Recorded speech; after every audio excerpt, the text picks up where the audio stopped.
In fact, it could be suggested that NIST never explained the collapses by gravity alone because it would be impossible to do so without violating at least two of the most fundamental laws of physics.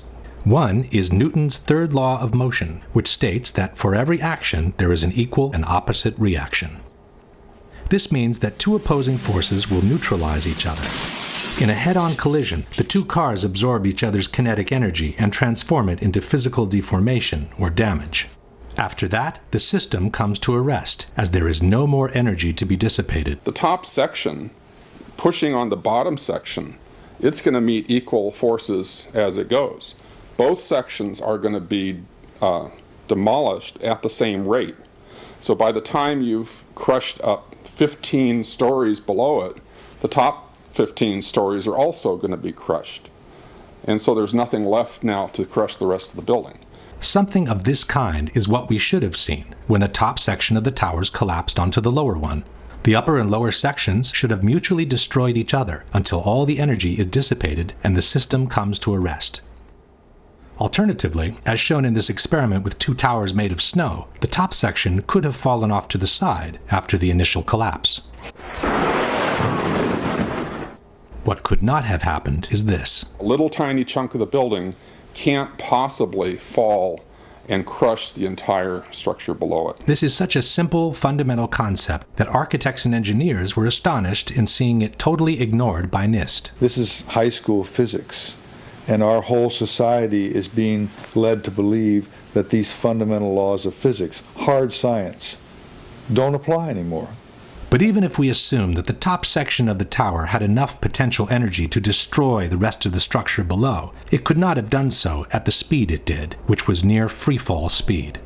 That would have violated an even more important principle in physics, known as the law of momentum conservation. This law states that the total energy within an isolated system must always remain the same. As we have seen, the energy can be transformed within the system, from motion to physical deformation.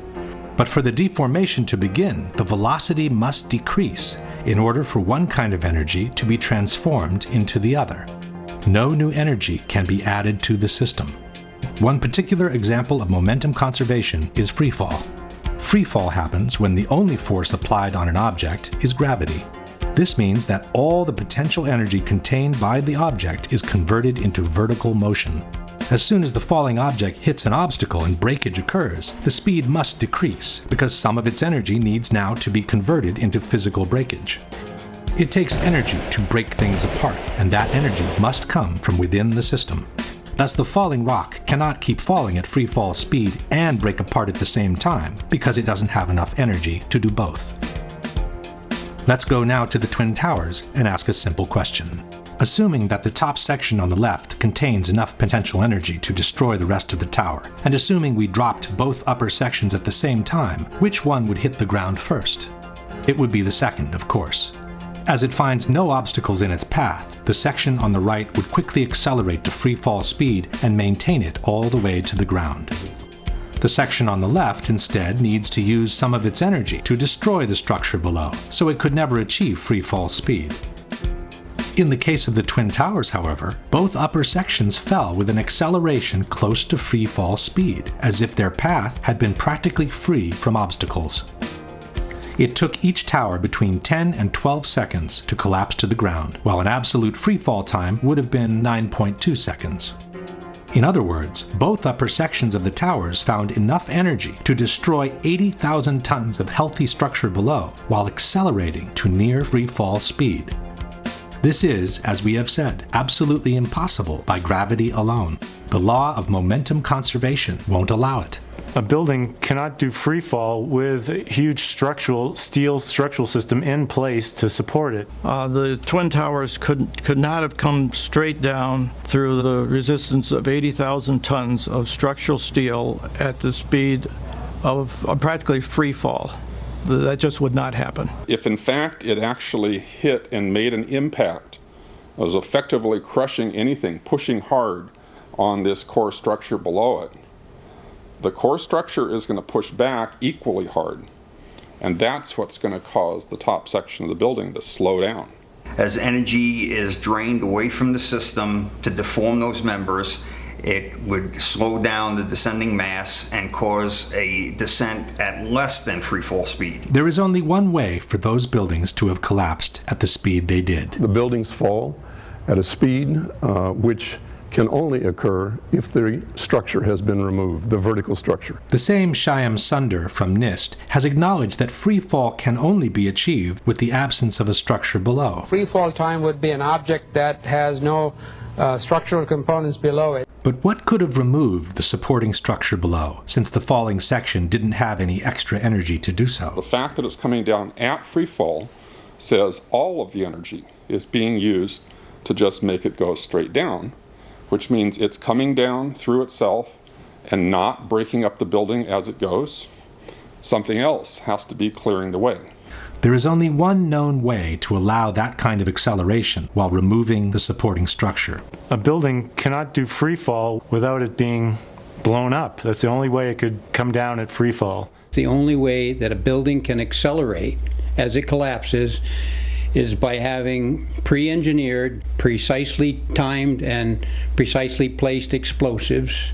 In other words, controlled demolition.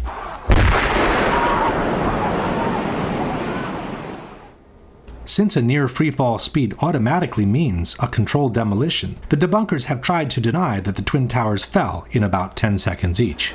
Tempi di crollo, si parla di 10 secondi, tempo di caduta libera, esatto, ma i tempi di crollo delle torri gemelle non sono quelli di una caduta libera, sono, sulla base dei video disponibili, di almeno 16 secondi. Basta ascoltare la durata del boato.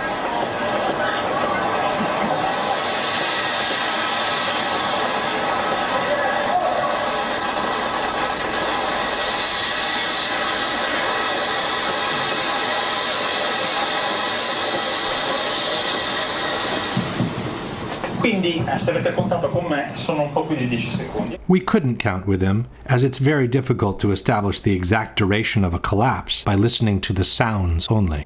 Furthermore, a couple of seconds more or less would not make a big difference, as the time for the transfer of momentum between each collapsing floor must be considered anyway. So a floor impacting on a floor below would transfer momentum, and that floor, those floors would transfer momentum such that in the Twin Towers, if you didn't have any columns whatsoever, it would still take a minimum of 30 seconds for these towers to collapse, just by transferring the momentum of the floors.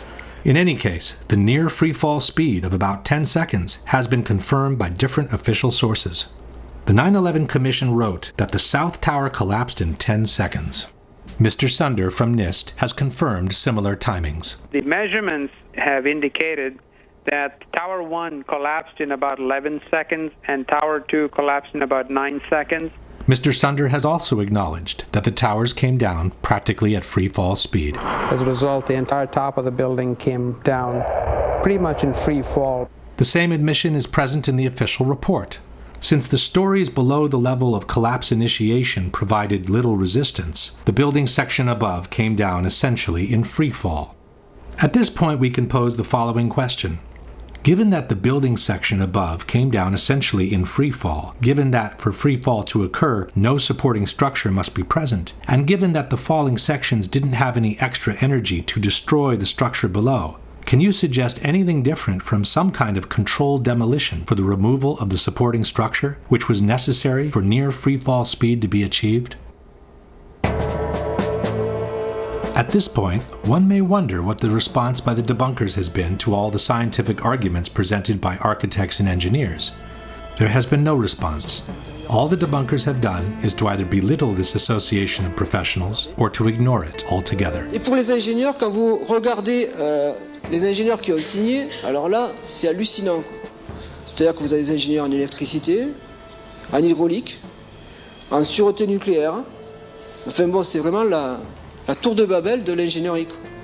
Les personnes qui sont compétentes en calcul de structure, alors je les ai regardées, une petite trentaine, je suis généreux. Hein.